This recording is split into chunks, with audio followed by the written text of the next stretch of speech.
Simón.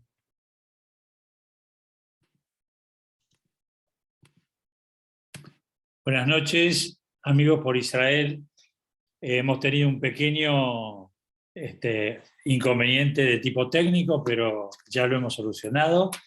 Nuevamente juntos para compartir una noche especial con nuestro querido doctor Mario Sinai desde Israel.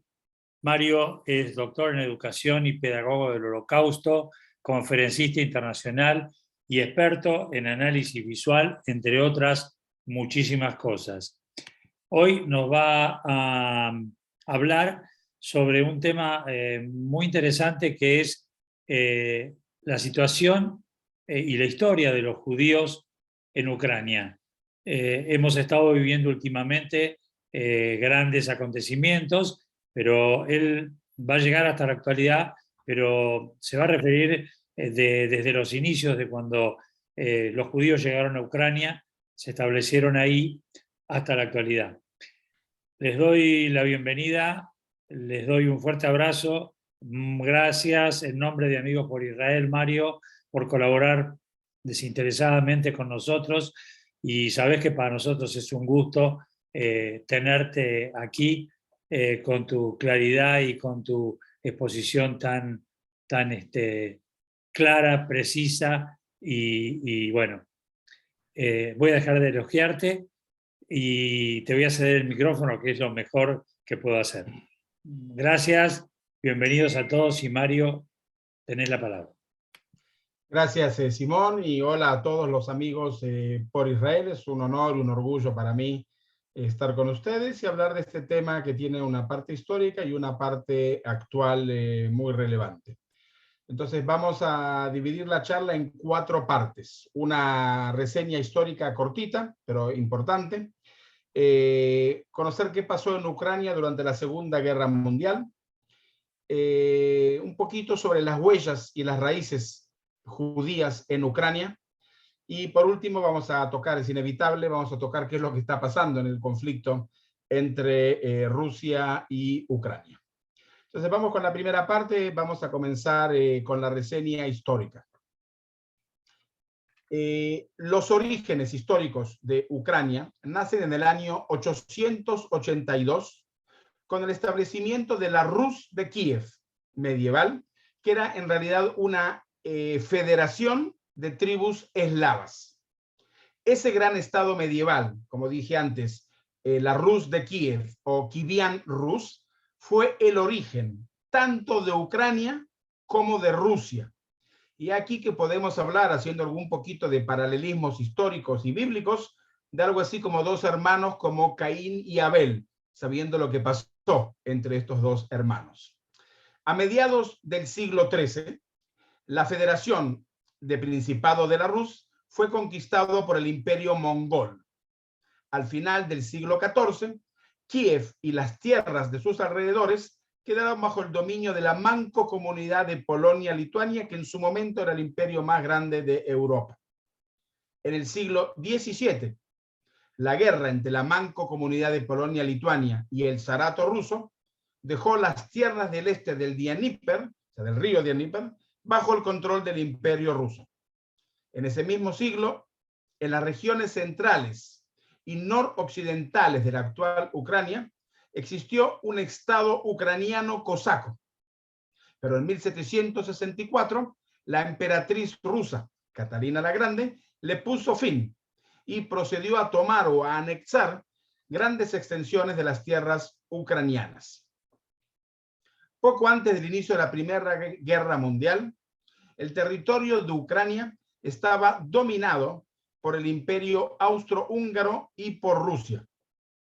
O sea que recién podemos hablar de un Estado ucraniano como tal, prácticamente del final de la Primera Guerra Mundial, desde el 9 de febrero de 1918. Lo que conocemos hoy como Ucrania, recién comienza desde el final de la Primera Guerra Mundial.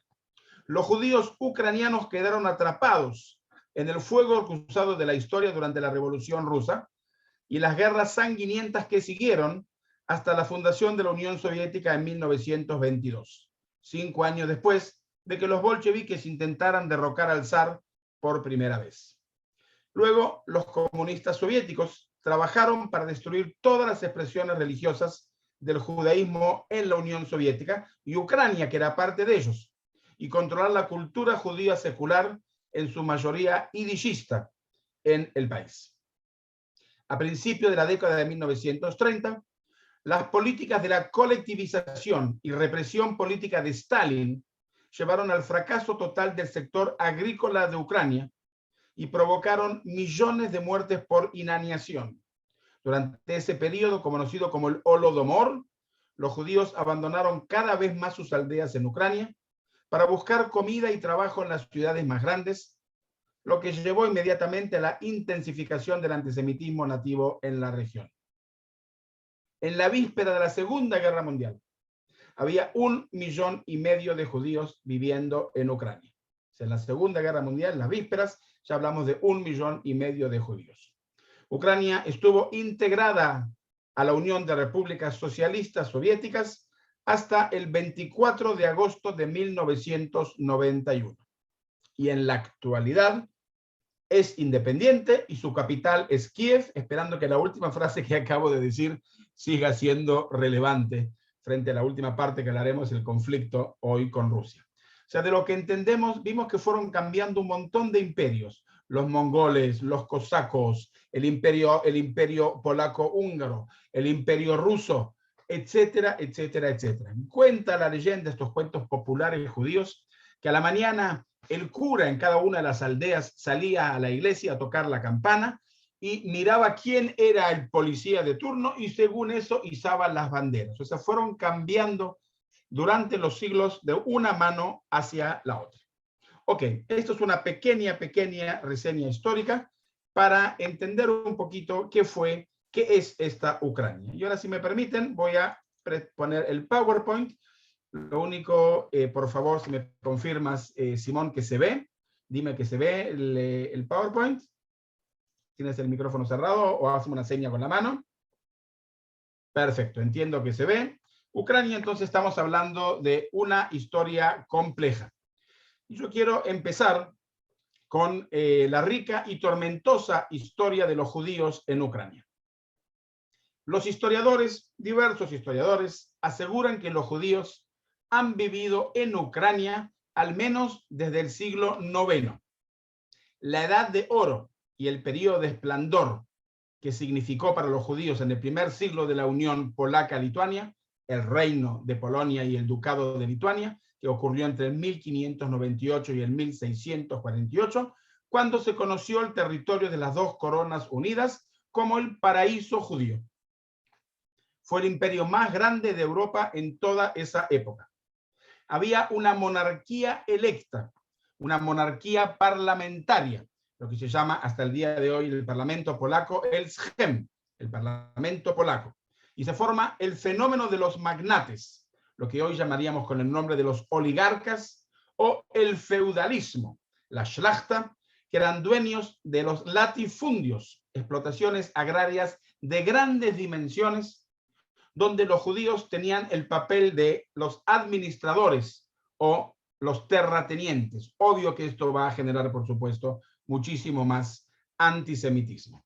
Y durante más de 250 años se forma el Consejo de las Cuatro Tierras, o en hebreo, Bad Arba Aratzot, que funcionó entre el año 1520 y 1764. El Consejo de las Cuatro Tierras es el nombre de la entidad administrativa y la institución representativa central de los judíos polacos ucranianos por cerca de 250 años. Fue algo similar a un gobierno judío autónomo que se regía por sus propias leyes. La función del Consejo fue la recaudación de impuestos de la comunidad judía y entrega a las autoridades, el juicio interno entre las disputas de los correligionarios y servir como mediador y evitar fricciones innecesarias entre las autoridades y la población judía. Más tarde, el comité adoptó el papel de representación de la comunidad judía ante los reyes polacos. Y además, el comité tenía poderes judiciales dentro de la comunidad judía, regulaciones y disputas comunitarias e intercomunitarias, denominaba a los funcionarios y los rabinos y establecían órganos de ayuda mutua. El Consejo se reunía una vez al año y aquí comienza en realidad el desarrollo de la política comunitaria de los judíos en la diáspora. O sea, 250 años los judíos vivieron lo que ellos llamaron el paraíso judío y se regían por sus propias leyes, por las leyes del Talmud. En 1648, la población judía de Ucrania era masiva y contaba con 250.000 judíos. Ese paraíso de los judíos fue acabado a sangre y fuego con la rebelión de este señor que estamos viendo acá, Bogdan Khmelnytsky, en la rebelión de los cosacos y los tártaros en 1648 y 1649, conocido como Taj Betat o Gzerot Taj Betat, cuando un tercio de la comunidad judía fue asesinada. Esa etapa en la historia polaca ucraniana es conocida bajo el nombre de El Diluvio. La rebelión se inicia con una revuelta de la nobleza cosaca a los que se unieron los campesinos. Fue dirigida contra la nobleza, la Shlachta, los sacerdotes católicos romanos y sus intermediarios, que eran los judíos, los administradores o los terratenientes de los latifundios, como mencioné antes. Esta rebelión de Bogdan Khmelnytsky fue considerada la mayor catástrofe entre la destrucción de los templos y el Holocausto. Se estima que aproximadamente 100.000 de los 200.000 judíos de los territorios de Ucrania fueron asesinados por los cosacos y los tártaros. La rebelión consiguió el fin de la influencia de la mancomunidad sobre las tierras cosacas, pero terminó incorporando estos territorios a la influencia rusa de los zares. Khmelnytsky muere en 1657 y Ucrania queda dividida justamente entre Rusia y Polonia y desaparece por muchos años de la historia. Quiero contarles como una anécdota que para nosotros Bogdan Khmelnytsky es un verdugo de los muchos que hubo en la historia, otro Amalek, uno de los muchos que hubo. Y ustedes pueden ver que el billete de 5 es el billete más bajo que tiene Ucrania, lleva su dibujo, su foto, su busto, está en el corazón de la ciudad. Después lo vamos a ver cuando hablemos un poquito de Kiev, digamos si fuese la Argentina, en Buenos Aires, en el obelisco, el lugar más importante, céntrico, está el monumento de Bogdan Khmelnytsky. Entonces nos preguntamos todo el tiempo ¿por qué? Y en mi primera visita, cuando estuve en Ucrania ya hace muchos años atrás, teníamos una pilot, una acompañante ucraniana, que era mi pilot, era quien nos acompañaba al grupo, y le pregunto a ella cómo ella lo explica. Y ella nos dice de una manera muy sencilla. Para los polacos, Bogdan Khmelnytsky fue un rebelde contra la corona y la nobleza. Para los rusos, fue un loco que entregó Ucrania a los rusos. Para nosotros, los ucranianos, me dice Lola, fue el héroe que trajo la independencia de los polacos y los rusos. Perdón, de los polacos y los judíos. Y para nosotros, para los judíos, fue otro Amalek más de la historia. Y no fue el único. Le sigue este personaje que estamos viendo, Maxim Saliank, en la masacre de Uman del año 1768. La masacre de Uman fue llevada a cabo en junio de 1768 en Uman, Ucrania, por el ejército rebelde de Haimadak bajo el mando de este señor Maxim Zaliziniak. Este alentó abiertamente la matanza de varias minorías nacionales, entre ellos los judíos.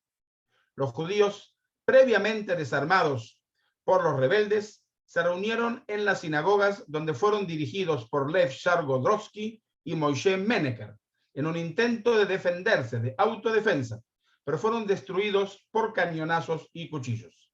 La mayoría de los judíos que estaban en la ciudad fueron asesinados. Se estima que 20.000 de ellos fueron asesinados. En 1810, el rabino Nachman de Breslev, bisnieto del Baal Shem Tov, ya hablaremos de él, se muda a Uman y declaró que algún tiempo antes de su muerte que las almas de los mártires lo esperan. Y por eso Uman pasó a ser un lugar tan importante para todos los siguientes de Breslev. Muy bien.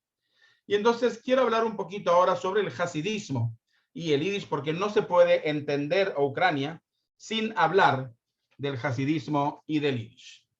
100 años más tarde de lo que pasó en Uman, aparece el Baal Shem Tov, entre el 1700 y el 1760, el fundador del movimiento hasídico entre los judíos ucranianos, y se extenderá rápidamente por gran parte de Europa del Este. Esta es su tumba. Ucrania es cuna de 3 grandes rabinos: el Baal Shem Tov, el fundador del hasidismo. Aquí estamos viendo la tumba de el Berdichev Rebbe, defensor de los pobres. Y aquí estamos viendo al Rabbi Nachman de Uman, que recién lo mencioné, la alegría como forma de vida. O sea, 3 grandes rabinos importantísimos hasta la actualidad son originarios de Ucrania: el Baal Shem Tov, Rabbi Nachman de Uman y el Berdichev Rebbe. Entre las grandes figuras hasídicas se encuentra también Rabbi Dov Ber, también conocido como el Megid de Mizrech, el predicador de Mezrich, y Menachem Nahum y su hijo Mordejai de Chernóbil. Acá tenemos a la tumba también de Rabbi Nachman de Uman. Y además de dar a luz del movimiento hasídico, Ucrania también tiene un rico legado de cultura yiddish. Y lo que estamos viendo en la foto, el escritor clásico Shalom Aleichem, o en su nombre original, Salomón Naumovich Rabinovich, nació en el shtetl de Preislav, en el sur de Kiev. El padre del teatro yiddish, Avron Goldfaben, nació también en Ucrania, en el oeste de Ucrania, y el poeta y compositor Itzik Manger nació en Chernovich, que entonces formaba parte del imperio austro-húngaro, pero ahora es Ucrania. Chernovich, si ya lo mencionamos, también fue el lugar de la primera conferencia internacional del idioma yiddish, celebrada en el año 1908. A esta conferencia asistieron los grandes escritores yiddishistas Yud Lamed Peretz, Shalom Ash, Avram Reich y Herzl Dov Nomberg.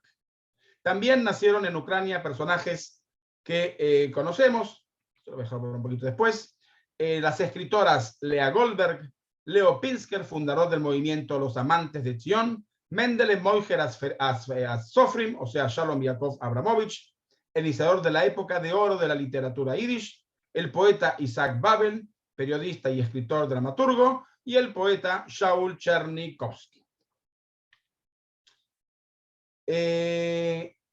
Pasamos ahora a lo que fue la zona del asentamiento, o Tjum Amoshavá, en la época de Catalina la Grande. Ucrania estaba en la zona de los asentamientos que estamos viendo en el mapa en estos momentos, que era una vasta área establecida por los zares para poner a los judíos a lo largo de la frontera occidental del vasto imperio ruso. Incluía no solo Ucrania, sino también Polonia y otros grandes centros de la población judía. De hecho, el territorio fue el sitio de la población judía más grande del mundo hasta el Holocausto. La población judía de Ucrania sufrió terriblemente durante los pogromos del siglo XIX, lo que provocó una migración masiva de judíos, principalmente a los Estados Unidos. Y el próximo fenómeno es el fenómeno del sionismo. Ucrania también es la cuna del desarrollo del movimiento sionista. Y Odessa se convierte en una ciudad portuaria líder para los primeros pioneros sionistas en camino hacia la Palestina turca en esa época. De hecho, varios líderes sionistas que estamos viendo en estos momentos en las fotos, incluidos a Vladimir Ze'ev Jabotinsky, escritor, orador, fundador de la religión judía durante la Primera Guerra Mundial y principal ideólogo de la corriente sionista revisionista, originario de Ucrania. La primer ministro de Israel, Golda Meir, Meir Dizengoff, el primer químico activista sionista, fundador y primer intendente de Tel Aviv, e incluso Natan Sharansky es nacido en Ucrania y no en Rusia, como la mayoría de nosotros cree. Y aquí tenemos a otros grandes personajes, todos ellos nacidos en Ucrania. Y llegamos a la época de los pogromos. Más de 800 judíos fueron asesinados en el pogromo de Odessa entre el 18 y el 22 de octubre de 1905, estamos viendo en la foto, y varios miles resultaron heridos. Entre los muchos pueblos que se vieron envueltos en los pogromos de 1905, se encuentra Kiev. Allí La multitud atacó a los judíos durante 3 días y 3 noches entre el 31 de octubre y el 2 de noviembre. Uno de los judíos aterrorizados durante esos ataques fue el famoso escritor yidishista conocido como Shalom Aleichem. Durante 3 días, él y su familia se ocultaron en un hotel, escuchando los gritos terribles de sus hermanos judíos que eran atacados, mutilados y asesinados. Después del pogrom de Kiev, toda la familia de Shalom Aleichem huyó de Ucrania y se asentó en Nueva York. Entonces nos llevamos ahora a este señor que está acá, Simeón Petliura. Se le atribuye a este señor, Simón Petliura, la organización y fomento de los pogromos contra las comunidades judías de Ucrania después de la Gran Guerra, o sea, después de la Primera Guerra Mundial. Saben que hay toda una secuencia de eventos antisemitas.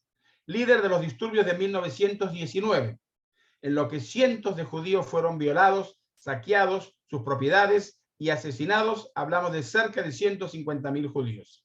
Sus tropas llevaron a cabo numerosos pogromos en los inviernos de 1918 y 1919. Petliura no rechazaba estas atrocidades, tomándolos como actos de venganza por el apoyo de la población judía a los bolcheviques. El 25 de mayo de 1926, Simón Petliura fue asesinado en París por Shalom Schwarzberg de un disparo con una bala envenenada con cianuro. En octubre de 1927, el Tribunal de París, que lo juzgó, absolvió a Shalom Schwarzberg, tomando en consideración los motivos del asesinato, venganza por el sufrimiento de todos los judíos asesinados entre 1919 y 1920 en territorio de Ucrania por los pogromos que se le atribuyen a este señor. Entonces pasamos ahora a Ucrania durante la Segunda Guerra Mundial, y la secuencia de fotos que voy a presentar son todas de la ciudad de Lvov. Vamos a ver narrativas contradictorias y enfrentadas. En vísperas de la Segunda Guerra Mundial, entonces lo repito, lo dije al comienzo, había 1,5 millones de judíos viviendo en los territorios de la actual Ucrania, cuyo idioma nativo era casi el 100% yiddish. Cuando estalló la guerra en septiembre de 1939, la Unión Soviética anexó las zonas occidentales que se hallaban en poder de Polonia en base a los términos del pacto nazi-soviético Ribbentrop-Molotov. En junio de 1940, también control de Bukovina y Besarabia y anexó a la Ucrania soviética. En estos nuevos límites, Ucrania albergaba ahora a 2,4 millones de judíos. Alemania nazi, que rompe el acuerdo Ribbentrop-Molotov, ataca a la Unión Soviética en junio de 1941, lo que conocemos como la Operación Barbarossa, y hasta octubre de ese año, voy a mostrar toda la secuencia, hasta octubre de ese año, el ejército alemán había ocupado casi la total parte de Ucrania. Gran parte de la población, sobre todo de Ucrania occidental, que era extremadamente antisemita y además aborrecía a los soviéticos, recibió con satisfacción a sus supuestos salvadores alemanes, convencidos de que esto les otorgaría una independencia. Y quiero mostrar las secuencias de Lvov, que es una secuencia dura de ver de fotografías, ¿ok? Los judíos humillados, el edificio que está atrás es la ópera de Lvov en el centro de la ciudad, los judíos humillados haciendo limpiar las calles con cepillos de dientes. Fíjense acá a los judíos donde los reunieron, y aquí tenemos a los ucranianos, que son ucranianos y no alemanes. Fíjense también acá ucranianos, la humillación de las mujeres. Las fotos se fueron un poquito más difíciles ahora, ¿ok? Esta foto específica que estamos viendo, a mí personalmente siempre me perturba, y cada vez que la muestro paso una noche pensando en esta foto. Probablemente esta noche me pase lo mismo. Y yo me pregunto, ¿quién es ese niño? ¿Qué edad tiene? ¿Quién la educó? ¿A qué movimiento juvenil participó para poder humillar a una mujer que puede haber sido su abuela? O sea, ¿quién educa a un joven para que se convierta en esto? ¿Ok? Y este es el resultado del pogrom de Lvov, y nosotros sabemos con nombres y apellidos quiénes fueron. Los tenemos identificados a estos criminales que después fueron amparados por el régimen nazi. El principal movimiento ucraniano fue la organización que no lo tengo acá, bueno, ya enseguida voy a llegar a él. El principal movimiento, entonces es esta foto, perdonen que lo presente acá, el principal movimiento ucraniano fue la Organización Nacionalista Ucraniana, que acá estamos viendo el símbolo, y el líder es este señor que está aquí, Stefan Bandera. Muchos ucranianos se ofrecieron como voluntarios en el ejército y la policía alemana, e incluso se creó una división ucraniana dentro de la SS como parte de la Waffen-SS. La persecución de los judíos comenzó tan pronto como las tropas alemanas llegaron a Ucrania a mediados de 1941. En Ucrania occidental, la población local, conducida por la policía auxiliar ucraniana, desató pogromos, en los cuales miles de judíos fueron masacrados y numerosas propiedades destruidas o saqueadas. Los alemanes estaban más que satisfechos del antisemitismo ucraniano y se dedicaron a estimularlo. El pogromo más importante realizado por la población local contra los judíos fue en Lvov, lo que mostré antes, donde 6.000 judíos fueron asesinados por sus vecinos. Entonces la secuencia ya la mostré, entendí porque tenía mal ubicada la foto. Los Einsatzgruppen, los batallones de fusilamiento, escuadrones de la muerte, escuadrones de ejecución o equipos móviles de matanza. Ucrania fue escenario del genocidio por balas, pasando a ser Babi Yar el sitio más emblemático. 33.771 judíos fueron asesinados en 36 horas, en los días 29 y 30 de septiembre de 1941, que era Yom Kippur. Ahora fíjense el número. Normalmente decimos que los números no son exactos, ¿ok? Y yo acá no dije 33.000, ni dije 33.700, ni 33.770, dije 33.771. Como no puedo hacer un debate con ustedes, le preguntaría cómo lo sé. La respuesta es porque hay un informe alemán, que enseguida lo vamos a ver. O sea que los contaban. Fíjense, 33.771 judíos fueron asesinados en 36 horas en Yom Kippur y nunca es casual. En total, los Einsatzgruppen asesinaron a más de 500.000 de los judíos de Ucrania, en muchas ocasiones ayudados por los colaboradores locales. Aquí estamos viendo las fotos de Babi Yar. Así se veía originalmente el barranco de Babi Yar, que hoy en día es un parque ya dentro de la ciudad. Aquí están los judíos dentro del barranco. Y aquí tenemos esta foto que yo no suelo mostrar porque no me gusta mostrar fotos de mujeres desnudas, pero si lo estoy mostrando por este motivo. Para que veamos, para que entendamos, para que comprendamos la dimensión criminal de los eventos, cuando no había compasión ni ley con nadie, mujeres embarazadas, niños, bebés mamantando, ¿ok?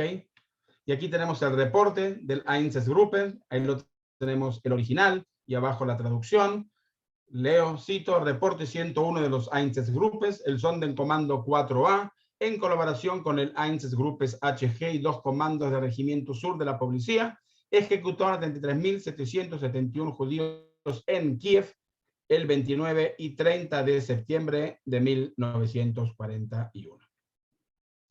Y para sacarlos un poquito del anonimato, siempre pregunto quiénes fueron los que asesinaron. Entonces aquí tenemos a esta foto de Belvele Valentín Pinkert, hijo de Ida Pinkert, 3 años, asesinado en Babi Yar. Podemos preguntarnos cuál fue su pecado, que tuvo que ser fusilado, pero todos conocemos la respuesta, el hecho de que nació judío. Aquí tenemos el reporte alemán nuevamente de Babi Yar, y aquí tenemos el final de la historia, y quiero remarcar que estos 2 personajes que estamos viendo acá, como lo pueden notar, probablemente no son alemanes, sino son ucranianos.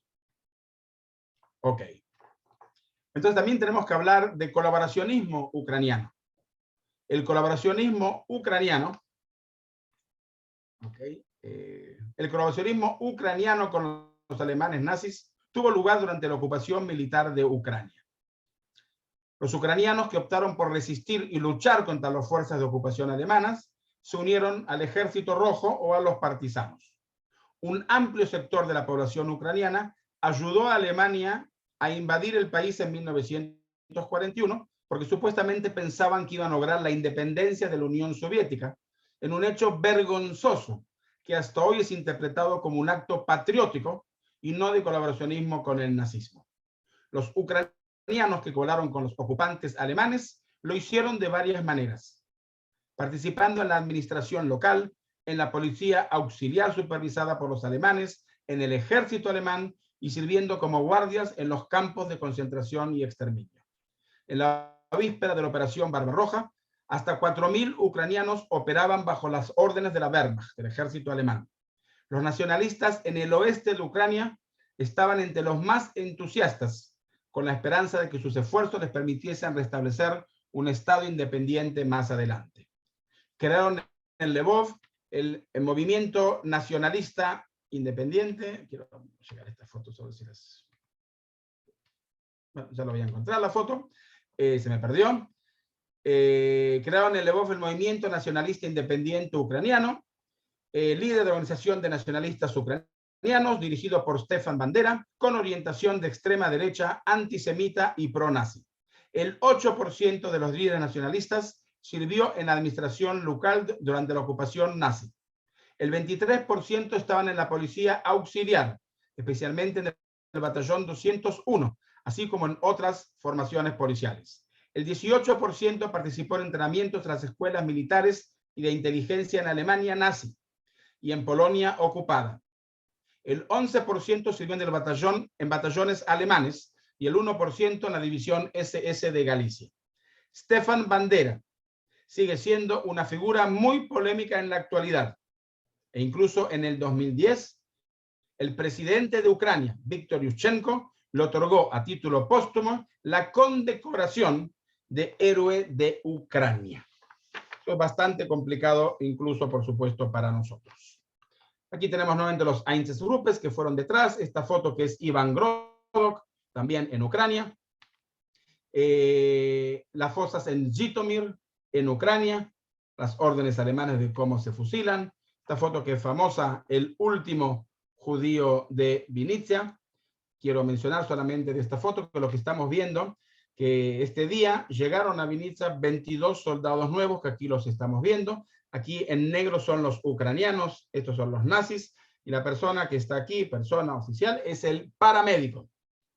Y el paramédico, que sabemos cuál es su función, salvar vidas humanas, en este caso le está enseñando a los nuevos soldados cómo se debe hacer el trabajo. O sea, la ruptura total de toda la ética y todos los códigos universales de humanidad. Y estos son quienes fueron los comandantes, ¿sí? Entre los 4 comandantes de los Einsatzgruppen tenemos 5 títulos universitarios. El que mató a toda mi familia en la zona de Lvov, el doctor Otto Ratsch, con un doble doctorado universitario en Derecho y Economía Política, y el profesor Otto Hollander, doctorado en Derechos. Estos eran los comandantes de los Einsatzgruppen. Aquí tenemos a Bandera, esta es la foto que se me había perdido antes, los nacionalistas ucranianos. Esta es la foto que se me había perdido, entiendo por qué. Muy bien, y quiero llegar, por supuesto, al caso de Ivan Demaniuk, o conocido como John el Terrible. John Demaniuk fue un guardia ucraniano sádico y cruel en los campos de exterminio Treblinka y Sobibor. Sobre él hay testimonios que se divertía apuñalando a mujeres embarazadas en el vientre en las puertas de las cámaras de gas. Después de la guerra logró huir de la justicia y emigró a los Estados Unidos en 1952. En 1981 se revoca su ciudadanía estadounidense por haber ocultado su pertenencia a la SS y fue extraditado a Israel el 28 de febrero de 1986. Fue enjuiciado en Israel bajo cargos de delitos de lesa humanidad y contra el pueblo judío, según la ley para el castigo de los nazis y sus colaboradores. Fue condenado a muerte en la horca en primera instancia y luego absuelto por la Corte Suprema de Justicia, aplicando el beneficio a la duda, debido a que existían dudas acerca de que John Demaniuk e Iván el Terrible fuesen la misma persona. Y esto a pesar de que 7 sobrevivientes lo mostraban con el dedo que se refería a la misma persona. Aún así, de regreso a los Estados Unidos, se realiza una investigación más detallada y con nuevas fuentes de documentación y se inició un nuevo proceso de desneutralización contra Demjanjuk, sosteniendo ahora que había prestado servicio como policía auxiliar en los centros de Travniki, Sobibor y Majdanek, y luego como miembro del batallón de la Calavera en la SS en Florensburg. Como consecuencia, Demjanjuk volvió a perder la ciudadanía estadounidense. El Tribunal de Inmigración ordenó su deportación a Ucrania, esta vez, donde había nacido. Simultáneamente, Alemania pidió su extradición para enjuiciarlo como cómplice del asesinato mientras desempeñaba sus cargos como guardia en el campo de exterminio de Sobibor, que él se había inculpado en Israel.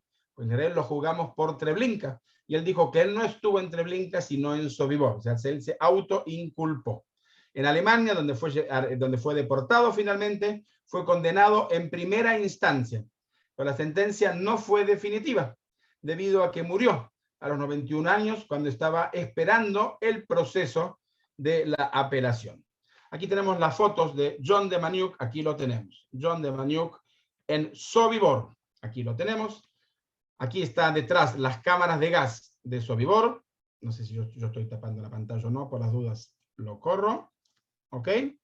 Aquí lo tenemos otra vez a John Demjanjuk con el equipo de los policías, de los guardias de Sobibor.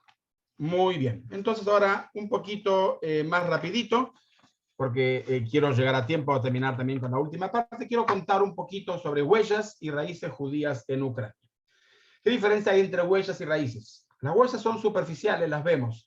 Colegios, sinagogas, monumentos, etc. Pero las raíces es aquello que está muy profundo en la tierra y que a veces no la vemos. ¿Ok? Sobre esto escribí un libro, Caminos, Huellas y Raíces Judías en Ucrania, material educativo para la visita a Ucrania, aquel que lo necesite y que lo quiera. Aquí están mis datos y aquí está mi mail. En total, para terminar la parte de la guerra, ¿sí? De pérdidas infligidas a la población ucraniana durante la guerra se estima entre 5 y 8 millones. La liberación de Ucrania por parte del ejército soviético comenzó con la derrota de Alemania en la batalla de Stalingrado en febrero del 43 y fue completada en agosto de 1944 con la liberación de Ucrania occidental. Actualmente, Ucrania tiene la cuarta comunidad judía más grande de Europa, después de Francia, Gran Bretaña y Rusia, y esto lo digo antes del último conflicto, que muchos judíos han abandonado Ucrania. Se estima que antes del conflicto habían 100.000 judíos viviendo en Ucrania. Y como todos sabemos hoy es famoso, pero antes de la guerra no, el presidente del país, Volodymyr Zelensky, es judío. Hace 8 décadas, parte de los miembros de la familia Zelensky fueron asesinadas durante el Holocausto y otra parte lucharon con el Ejército Rojo de la Unión Soviética.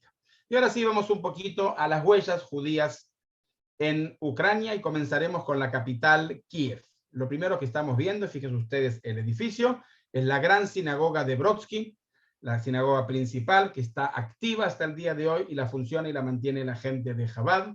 La segunda sinagoga, que es la sinagoga de Podol. Además de eso, hay una sinagoga caraíta, que no entro en el tema en este momento, los caraítas.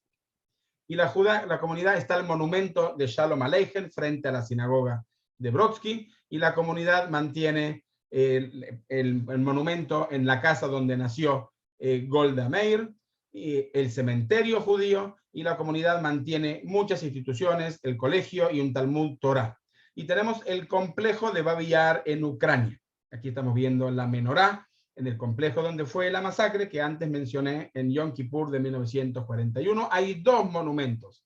El monumento soviético, que no es nuestro Babi Yar, pero que ahí está monumentado a todos los judíos que fueron asesinados en Babi Yar, y el monumento judío. Aquí tenemos el monumento a Tatiana Marcus. ¿Ok? Tatiana Marcus, partisana, judía, héroe de Ucrania ahora, 22 años, asesinada en Babi Yar. Aquí tenemos el monumento a los gitanos. El destino de los gitanos fue similar a el destino de los judíos y también miles de ellos fueron asesinados en Babi Yar.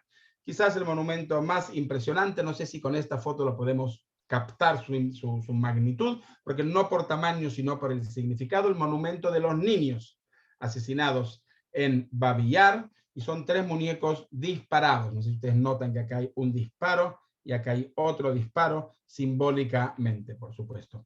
Este es el nuevo complejo que están haciendo, que todavía no se abrió, el nuevo complejo conmemorativo que se abría en el año 2026, pero ya abrieron esta sinagoga que se abrió en el 2021, en el lugar de la masacre de Babi Yar. Todavía no pude verla, porque yo iba a viajar en mayo, pero como sabemos en febrero empezó la guerra y no pude viajar. Es una sinagoga que se dobla, pero no terminé de entenderlo hasta que no esté y la vea, pero aquí la podemos ver y se despliega, se abre y se cierra porque es de madera y si está abierta con las lluvias ucranianas hay que cerrarla, pero otra vez me lo explicaron, lo vi, pero no lo he visto con mis propios ojos. Y otra cosa interesante es Anatevka. De la guerra anterior con Rusia, 8 años atrás, los judíos que han salido de la zona del oriente de Ucrania han creado la comunidad de Anatevka. Anatevka, como todos sabemos, en el famoso libro de Shalom Aleichem. El que está ahí en la foto, dicho ese paso, pues si no les queda claro, el bonito soy yo, ¿ok? Han creado una comunidad que es increíble. Anatevka, Shalom Aleichem no existe, Anatevka, justamente porque él no quiso poner un lugar específico, sino que sea algo genérico, pero esta gente ha creado una aldea a 10 kilómetros de Kiev que la han llamado Anatevka. En la entrada, como ustedes pueden ver, un puestito, yo llegué temprano en la mañana, entonces estaba cerrado, pita boom, falafel kasher le meadrin. ¿Ok?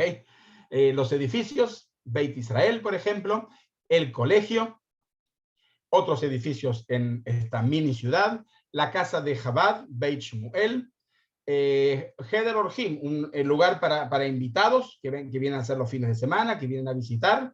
Tienen una sinagoga, Beit Knesset, Teilim. Acá está la sinagoga. Cuando yo vine a visitarla estaba activa, justamente era un día lunes y estaban en rezo. Tienen una mikve activa. Como podemos ver, un monumento de la Shoah, del Holocausto. Y ahora pasamos entonces a Lvov. Por supuesto, sin mencionar que también hay muchísimos sitios de interés no judíos para visitar en la ciudad, ¿ok? Y ahora pasamos a Lvov o Leópolis. Muy bien. Entre Kiev y Lvov hay ciudades muy importantes, Berdichev, que ya mencionamos a su rabino, Zhytomyr, que había un orfanato y que hoy en día han salido todos los niños del orfanato y han llegado a Israel, Rovno y Brody, ciudades muy importantes. Entonces, ahora sí llegamos a Lvov.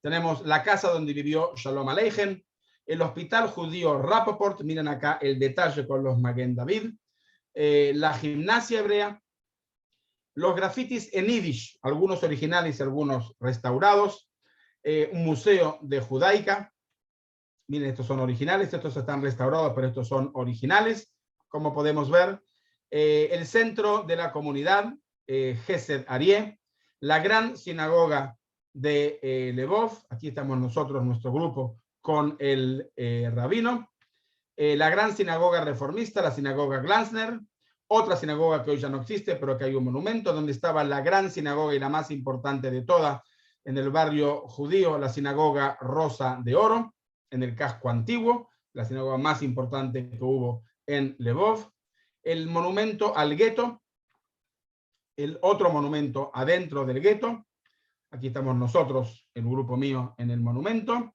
el museo histórico y el campo de concentración de Janovska en Lvov, dentro de los muchos famosos que estuvo aquí, estuvo Simón Wiesenthal en este campo, el cazador de nazis. Y pasamos a Odessa. También entre Lvov y Odessa está Shovka, Strich, Drohobych, Chernovich, Novoselitsa, Kamenets-Podolsky, Matsibush, Vinitsa, Belz, Buchach, Chorkov, Uman, hay muchos lugares importantes. Pero vamos a Odessa. Tenemos acá la gran sinagoga de Odessa. Esta foto es en invierno, como ustedes pueden ver. En los archivos hoy en día de la ciudad, que era otra sinagoga. Aquí estamos viendo el original y cómo se ve hoy en día. Una tercera sinagoga, sinagoga Or Sameach, la sinagoga de Chabad, Malvish Arumim, el interior de la sinagoga, el museo judío de Odessa, que es requete simpático, el monumento al famoso Babel, el famoso escritor de Odessa, y hacemos una visita a lo que nosotros llamamos Batim Mesaprimo, las casas relatan. Entonces está la casa de Pinsker con la autoemancipación, del escritor Shaul Chernokovsky, del historiador Simón Dubnov, la casa donde vivió Shalom Aleichem entre 1891 y 1893, la casa del doctor Yosef Klausner, la casa de Zeev Jabotinsky, el orfanato judío Gesed, Sheba Gesed de Odessa, que también todos ellos hoy están en Israel, gracias a Dios, los 200 chicos del orfanato están en Israel. El monumento al Holocausto, esto es nuestro grupo haciendo el acto en el monumento del Holocausto. Y terminado toda esta parte, también tenemos estas memorias que lastiman y problemático, y aquí voy a conectar con la última parte, con la guerra entre Rusia y Ucrania hoy en día. El término que utiliza Putin hoy es que quiere desnazificar a Ucrania de sus líderes, que en otras palabras lo que él quiere hacer es poner un gobierno títere prorruso. Pero cuando él habla de desnazificar, ¿a qué se refiere? A todos estos líderes nacionalistas ucranianos que en principio eran antisoviéticos y lucharon a favor de quienes fueran, total de estar contra los rusos. Se refiere a eso. Nadie puede tomar a duda de que no puede estar mencionando a Zelensky como un nazi, por supuesto que es judío y que su familia luchó contra el nazismo. Pero se refiere justamente a a Bogdan Khmelnytsky, que ya hemos mencionado, con el diluvio, que acá tenemos nuevamente lo que ya hemos mostrado, pero aquí está el monumento que les decía en el lugar más central de Kiev, que si fuese Buenos Aires, repito, sería donde está el obelisco. En el lugar más central de la ciudad está el monumento de Khmelnytsky. El monumento a Maxim Salniansky, ya lo hablamos quién es, el líder del pogrom de Uman. Perdón, voy a correr porque me estoy tapando a mí mismo un poquito. Acá tenemos incluso en la misma Uman, que es una gran ofensa para nosotros, el monumento Maximilian Saliniak, junto a Ivan Honta, el otro asesino de los judíos, en Uman. El monumento en Bedemivka, el monumento a Simón Petluria, que ya hablamos quién es el próximo fascinato. Aquí tenemos el monumento a Simón Petluria en Vinica, en Rovno. Desgraciadamente, al expresidente de Ucrania y su esposa en la tumba de Simón Petluria en París en el 2005. A Stefan Bandera. Mira la cantidad de monumentos que tiene este antisemita tan grande en Lvov, en Tarnopol, en Frankova, en Rivno. Stefan Bandera en Romaniovka, en la placa Héroe de Ucrania. ¿Ok? Entonces, este es el gran problema que tenemos nosotros todavía con Ucrania, y que el presidente judío de Ucrania todavía no ha logrado hacer grandes cambios. Muy bien, y entramos en los últimos 10 minutos que me quedan, para hacer con los tiempos de que no pasar la hora como me la han pedido, hablar un poquito sobre Ucrania, una nación marcada por su relación con con Rusia, perdón. Ya en el 2014, después del referéndum, la península de Crimea quedó bajo mando ruso y se apoderaron también de Sebastopol, que es el puerto más importante en el Mar Negro y es parte de sus exigencias. ¿Cuál es el argumento ruso? Lo digo para comprender y no para justificar, que Vladimir Zelensky pidió sumarse a sumar a Ucrania a la OTAN. Y él lo que no quiere hacer es no permitir la entrada de Rusia a OTAN para que no tenga otra amenaza. Pero antes de comenzar y ver todo, yo quiero que veamos estas fotos, ¿ok? Porque estas fotos los dicen todo. Esta es Polina, de 9 años, una de las niñas víctimas de los asesinatos, de las masacres que han cometido los rusos, los soviéticos en territorio ucraniano. Estas son las caras de la desgracia, ¿okay? Los niños que están sufriendo, que están saliendo del país. ¿Okay? Quiero que miremos la dimensión humana de lo que está pasando en Ucrania. El personaje central, por supuesto, Zelensky Putin, por supuesto, y todo el tema de la NATO. ¿Ok? Fíjense la cantidad de países miembros de la NATO, pero justamente en estos momentos, no solamente que Putin está en problemas, sino que otros países como Suecia y Finlandia han pedido sumarse a la NATO hoy en día, ¿ok? Fíjense la presencia, ¿ok? Y la importancia, la cantidad de los países miembros en la NATO, ¿ok? Diversas maniobras de la OTAN en Europa, ¿ok? En la última del 2021, si bien no figura, también Israel tomó parte. Las bases militares frente al territorio ruso, o sea que es comprensible, no justificable, pero comprensible quizás cómo Rusia interpreta la amenaza de tener ahora un nuevo frente ucraniano y que avancen los misiles americanos más cerca al territorio soviético. Pero frente a eso está también el Tratado de Seguridad Colectivo de la OTSC, que esto es mucho menos conocido, dirigido por Rusia, en el cual participa Armenia, Bielorrusia, Kazajistán, Kirguistán y Tayikistán. Muchos de nosotros ni siquiera sabemos que estos países existen, pero existen y aquí los tenemos a todos ellos. Yo me atrevo a decir, si es que nadie me lleva a juicio en estos momentos, que todos y cada uno de ellos puede ser considerado un gran genocida. Ninguno de ellos es un santo, ¿ok? Aquí tenemos los últimos acontecimientos que han hecho cuando ellos han intervenido contra Kazajistán y los resultados de esta intervención, ¿ok? Muy bien, entonces seguimos un poquitito adelante, ¿ok? En realidad estamos hablando de propaganda y eufemismos y desinformación, lo que hoy en día llamamos con el nombre de fake news, ¿ok? Nos advierte el profesor Raanan Rein, profesor de Historia Española y Latinoamericana de la Universidad de Tel Aviv. Los términos como desnazificar, autopurificación o genocidio son algunas de las acusaciones lanzadas mutuamente desde Rusia invadida a Ucrania y Ucrania lo mismo. Se trata de una peligrosa recuperación de la retórica de la Segunda Guerra Mundial para movilizar a la población y justificar el conflicto bélico. Rein alertó del uso del abuso del pasado por parte tanto del presidente de Rusia, Vladimir Putin, como el de Ucrania, Vladimir Zelensky, para conseguir fines nacionales y políticos. En el comienzo de este conflicto se comparó a Hitler con Putin o a Putin con Hitler. Y me preguntaron, me hicieron varias entrevistas, si fue una banalización de la Shoah.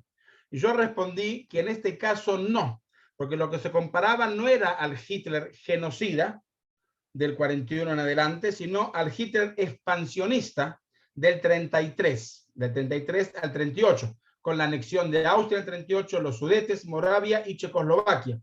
Y es también una circunstancia de una autocrítica de Europa, que en ese momento, en el 38, no hicieron nada y callaron. ¿Cuáles son las verdaderas aspiraciones imperialistas rusas? Por lo menos a mis juicios. Las verdaderas aspiraciones de Putin es volver a ser una potencia mundial, la madre Rusia, protectora de toda Europa del Este, o sea, volver a la influencia de la ex cortina de hierro. Putin no se conforma solo con la anexión de las provincias prorrusas de Donetsk y Lugansk, y además Rusia posee también el Kaliningrado, el antiguo Kongsberg, totalmente desconectado del territorio ruso.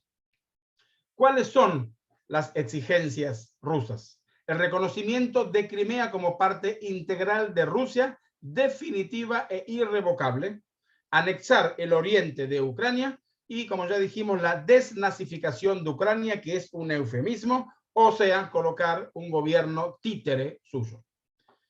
Es una guerra totalmente desigual, con una superioridad total y absoluta rusa, que después veremos que no fue tan fuerte como nos hubiéramos imaginado, ¿ok?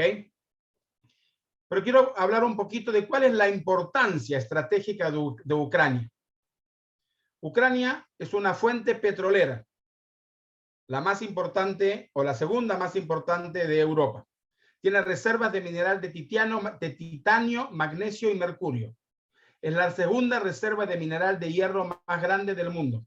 Tiene reserva de gas y carbón. Es la 10ª mayor productora de acero del mundo. Es la 4ª en el sistema de gasoductos de gas natural más grande de Europa. Ucrania puede satisfacer las necesidades alimenticias de 600 millones de personas. Tiene el primer lugar en el mundo en exportación de girasol y aceite de girasol. El segundo lugar en el mundo en producción y exportación de cebada. El tercer mayor producción y exportador de maíz en el mundo. el cuarto productor de papas más grandes del mundo, el quinto lugar en la producción de abejas, 75.000 toneladas de miel. En el mundo de exportación de trigo es el octavo, y el noveno en lugar de huevos y gallina, y el 16 en la exportación de quesos. ¿Ok? Entonces, como dije, es una guerra con consecuencias todavía imprevisibles. La invasión rusa, como todos comenzamos, que ya pasamos los 3 meses y los 100 días, comenzó el 24 de febrero.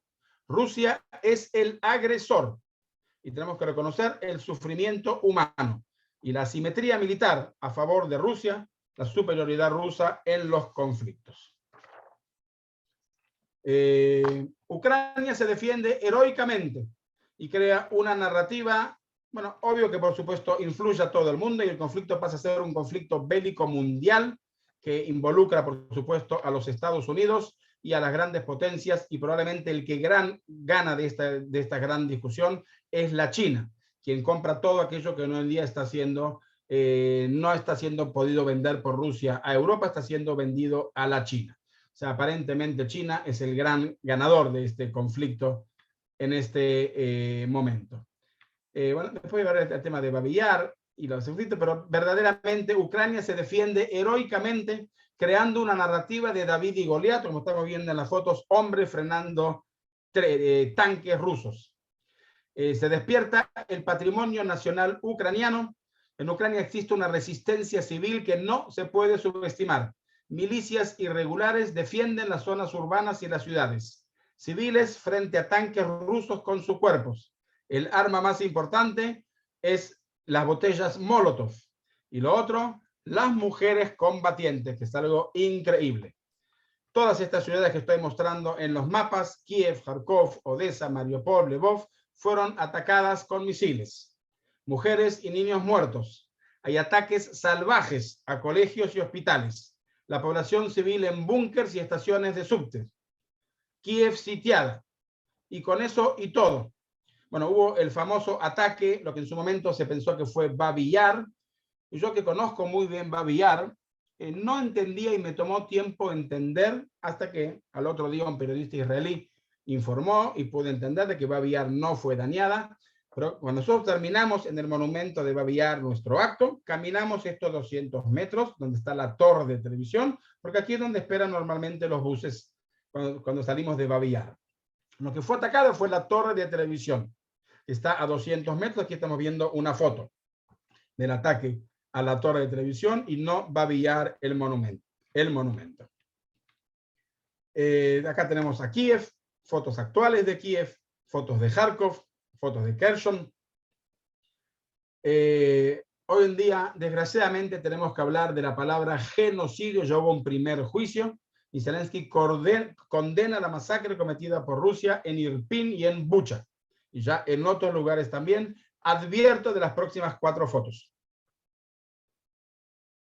Esto es Bucha.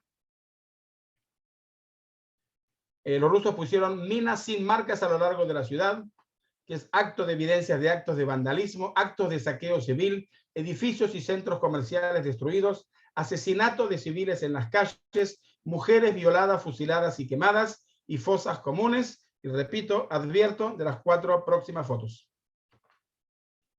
Esta es la ciudad de Bucha. Bucha.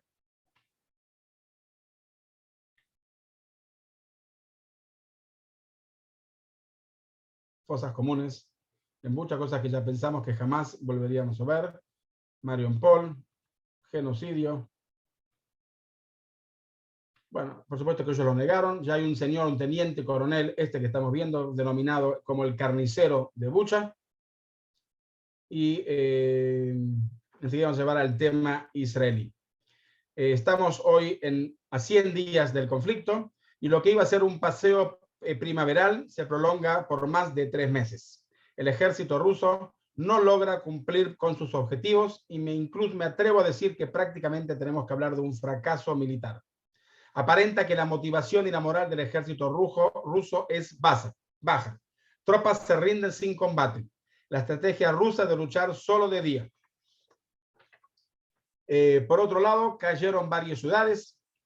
y los números que no son claros porque hay desinformación de los dos lados, pero estamos hablando de aproximadamente 15.000 soldados rusos muertos y dentro de ellos 7 generales rusos. Las ciudades de Nikolaev y la ciudad portuaria de Mariupol siguen siendo bombardeadas, incluso Odessa está también sitiada. Según el periódico The Times, Zelensky ha sobrevivido a 3 intentos de asesinatos en los últimos meses. No se logra un cese de fuego. Ucrania pide pasillos humanitarios para permitir la salida de civiles y el número de civiles que han salido de Ucrania se estima en 6 millones de refugiados. Y ahora actualmente Ucrania pide ser recibido como miembro de la Comunidad Europea. Muy bien. Quiero llegar ahora, bueno, hablamos entonces del tema de los refugiados y las consecuencias inmediatas para Rusia. Sanciones económicas contra Rusia surgen efectos limitados. Occidente intenta intensificar las sanciones contra Rusia. El rubel ruso cayó en un 30% frente al dólar. El espacio aéreo ruso está cerrado. Cientos de miles de manifestaciones en todo el mundo contra la invasión rusa y amenazas con nuevas sanciones. OTAN en alerta y hay una tensión interna en Rusia. Putin está frustrado de la situación en general. ¿Cómo va a terminar esto? Todavía no la sabemos. ¿Con la capitulación de Ucrania? Probablemente no. Y podemos decir que Zelensky ya ganó la guerra y Putin la perdió. En relación a Israel, tenemos que entender que Israel mantiene excelentes relaciones con ambos países, tanto con Rusia como con Ucrania. Tenemos que entender, y esto es crítico que lo sepamos, que Rusia tiene presencia activa en Siria y no podemos enemistarnos con Rusia. Rusia permite de facto los vuelos aéreos del ejército israelí sobre territorio sirio.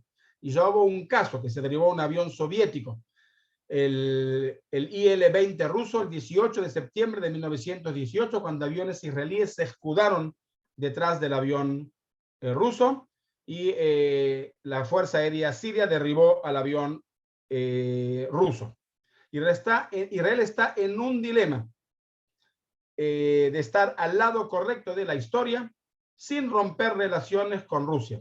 Es una lucha entre la moral y los intereses que los acabo de explicar que tenemos con Rusia. Estados Unidos nos pide e incluso nos exige lealtad. Israel actúa con cautela. Israel condenó a Rusia ante Naciones Unidas. La primera prioridad de Rusia fue haber sacado los 10.000 los 10.000 israelíes que viven en Rusia, la mayoría estudiantes universitarios, y los 100.000 judíos que quisieron salir. Se dio ayuda humanitaria y no ayuda militar. Se enviaron 100 toneladas de ayuda humanitaria. Llegaron a Israel varios aviones con refugiados de Ucrania, de Moldova y de Rumania. Israel se prepara para una nueva masa de migración, tanto de judíos rusos como de Ucrania. Israel abrió un hospital, bueno, además de que, por supuesto, Bennett intentó mediar entre Rusia y Ucrania, la ayuda israelí. Estos son los refugiados. Este es el orfanato de Zitomir que han llegado en Israel. Este es el hospital que hemos abierto. Voy a dejar de compartir pantalla. Y hay crítica a Israel. Una de las críticas es que Israel es un seguro para los oligarcas rusos, pero actualmente ya no lo es más. Si Israel es un país discriminatorio en su absorción y solo absorbe refugiados judíos. Y una cosa inédita que nunca ha ocurrido, el embajador de Ucrania en Israel apeló a la Alta Corte de Justicia para que se permita el acceso a cualquier ciudadano de Ucrania al país. El famoso discurso de Zelensky en Israel, yo creo que él se equivocó de táctica, atacando a Israel y generando comparaciones inadecuadas con el Holocausto. En la diplomacia israelí, Israel estuvo en el papel de adulto responsable cuando Naftali Bennett intentó ser mediador. Y ojalá si hubiese una cima entre Putin y Zelensky, ocurra esto en Jerusalén. La gran oportunidad que en estos momentos tiene Israel es abastecimiento de gas israelí a toda Europa en lugar de Rusia. Y el gasoducto a Europa, que pasará probablemente por Chipre y por Ucrania. Las lecciones que tenemos para Israel. Fuera de simpatía y solidaridad con Rusia, nadie, con Ucrania, nadie nos va a apoyar en caso de un nuevo enfrentamiento armado, quizás por ejemplo frente a Irán. Y sobre esto ya lo dijo Ben Gurión, no importa lo que digan las naciones, importa lo que hagamos nosotros, Israel. La simpatía y la solidaridad va siempre dirigida al débil y contra el agresor, en este caso a favor de Ucrania y en contra de Rusia, pero en cualquier enfrentamiento futuro con los palestinos, la simpatía va siempre dirigida al débil, o sea, a los palestinos, frente a Israel, quien es reaccionista ante las ofensivas palestinas. Pero es cómodo para el mundo vernos siempre como los agresores. Y la pregunta es por qué el mundo se escandaliza al ver a Kiev azotada por misiles rusos y no le pasa nada cuando ve a ciudadanos israelíes atacados por los palestinos. ¿Por qué se escandalizan al ver niños ucranianos en los refugios? Es que se acostumbraron a que esta es nuestra realidad en Israel, la realidad cotidiana. Israel nunca es juzgada bajo los mismos criterios universales. Amigos, esto es todo. Les agradezco por la atención y si hay alguna que otra pregunta, me pasé 7 minutos del tiempo que me dieron. Me disculpo si hay alguna pregunta o algún comentario, con mucho gusto. Mario, excelente. Como lo había anticipado al inicio de la reunión, tu claridad nos puso un panorama totalmente actualizado y histórico de la situación de los judíos en Ucrania. En nombre de Amigos por Israel te agradezco muchísimo tu participación, tu claridad y tu forma didáctica de hacernos conocer cosas que nos llevarían a leer mucho para poder llegar a entender como vos lo explicaste. Muchísimas gracias en nombre de Amigos por Israel nuevamente. Quiero decirle a todos nuestros amigos que mañana comienza el 4º ciclo de óperas y vamos a transmitir la ópera Salomé, y el próximo miércoles tenemos el robo de las obras de arte durante el Tercer Reich. Una actividad muy interesante que los invito a que participen con nosotros. Shabbat Shalom para todos, que tengan una buena fin de semana.